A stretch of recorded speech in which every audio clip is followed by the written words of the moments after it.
Steve Peters with PHNX, another episode of Walkin and Talkin. Today we got Coyotes defenseman Josh Brown. Let's get right to it, Josh. Sounds good.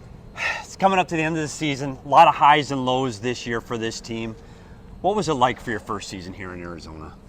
Yeah, it was definitely a little different, I think. At the start, like 14 games on the road or whatever we did there. That was pretty crazy. But yeah, I think as a whole, it was a lot of fun. It was definitely a rebuild year, but it's a great group of guys here, great core group that we were building around. So yeah, as a whole, I think it was a fun season. And you look now, you're 29 years old, you've got a couple hundred games under your belt, and you look around, you've got guys like Soderstrom, Mosier, Valimaki, you've got all these young kids.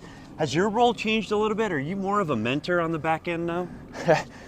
Yeah, I guess. It feels weird to say that. I think one game, I think Nemo missed one game, and I was thinking like, holy, I have the most games back here right now, which seems crazy to me. But I think that's just how young we are right now. But I mean, I don't know if I would go as far to say as I'm a mentor, but yeah, anything I can do to make those guys feel comfortable. They're all great players. All three of them are very good two-way guys, and definitely a lot of offensive instincts between the three of them. So obviously, I can't help them out there with the offensive side of things, but I don't know, any little pointers or anything they want on the kill or defensively, maybe I can help out there, but they're doing a great job themselves so far. We talk about one of the things you bring to this team, and Bill Armstrong talks about team toughness and physicality. You've got 6 majors this year, career high in hits, career high in penalties, second on this team in penalty minutes.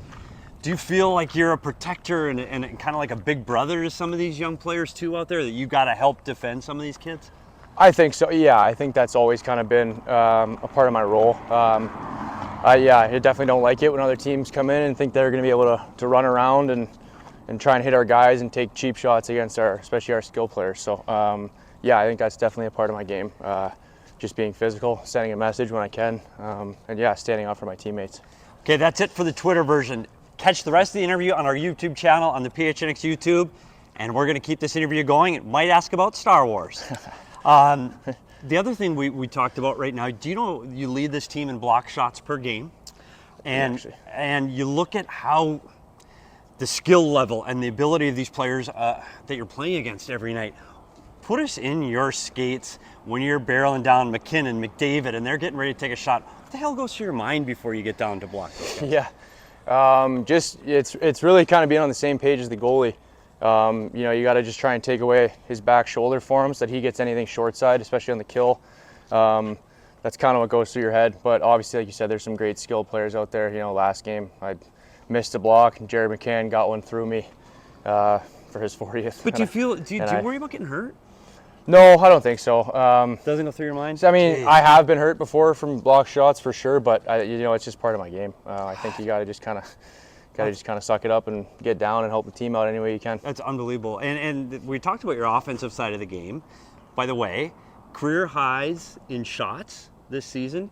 You doubled your career output in goals from 4, now at 8. So now, the transition over the summer, are you going to be an offensive defenseman for this team in the next season? No chance. No, there's no way. I still think I have a long way to go in the offensive zone, especially when you get out there with guys like Keller and Schmaltz and Hates, and they're high-end skill. So sometimes you maybe feel like you're a little in the way out there or something when these guys are making their plays. So yeah, I definitely think that's another part of my game that I can just try and keep chipping away at and getting better and better every day. We're feeling it right now. It's getting hot in Arizona. Have you been here in the summertime yet? I've been down here for a weekend in June, but it's hot. Yeah, so where are you spending the summer this year? I'll be here for a month after the season, but then I go back home to London, Ontario. To Ontario. So you got a place. Do you got a cottage?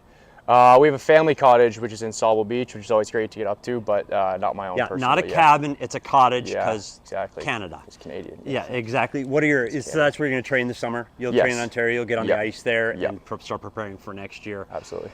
Okay, now we're going to get a little more fun. We always try to ask, this is one of the things we talk about on the show, we talk about the weekend binge. We always want to find out what guys are watching, what can you recommend, spend time in hotels, buses, planes. Oh yeah. What are you streaming right now? Well, definitely The Mandalorian, obviously, because that's going on right now. I've been been keeping up with Ted Lasso too. I like that show. It's pretty fun. And one that I'm kind of binging actually is that Jack Ryan on Prime. I kind of fell behind on that one, and it's a pretty good Not show bad. actually. So yeah, I like it. It's good. But the word around the locker room is you're kind of a Star Wars guy. Yep. We saw it on, true. you know, by the way, May 4th is coming. May the 4th be with Yep. you. So you wore your Star Wars tie to the rink the other day. Are you like a Star Wars geek? I am actually, yeah. It's for sure. You know, I think I used to kind of think like, no, I just like them, but no, I think I definitely am. Well, the new movies are coming out now too, right? Yeah, I saw that. More Announcing some more. Those should be pretty good. I can't keep up. I got a lightsaber at home. Do you seriously? Oh yeah, I'm a pretty big nerd when it comes to that That's stuff. amazing. The other thing we want to talk about too, since we talked about the Star Wars tie, where does your drip game fall in with guys like O'Brien, who stepped up his drip game? And we talked about Krauser, wears the hat. Yeah. Where do you fall in the fashion scale with these Coyotes? I'm kind of right in the middle, I think. You know, I think I dress well, but I definitely don't go for the three-piece or the hats. Maybe I need to add something like that to the wardrobe. I know we talked about something like Kel's dresses down really good, like the T-shirts. Yeah. And he can pull that game off, but when it gets to the suits, Obi's kind of Stetch left, Chick left. So it might be Obi. Might be something open here for me to jump in I think there it's too. time to step up a little bit there. Let's talk about the mullet. Yep. You've been around the league. You've played in all these buildings. What's it truly like to play in the mullet?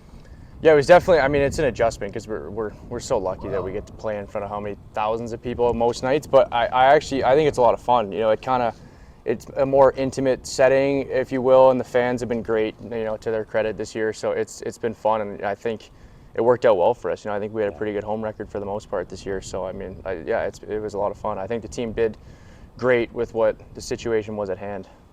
One last thing for me, and I don't, not to be a downer, this team broke up and lost a lot of players at the trade deadline. Yep. You've been traded before.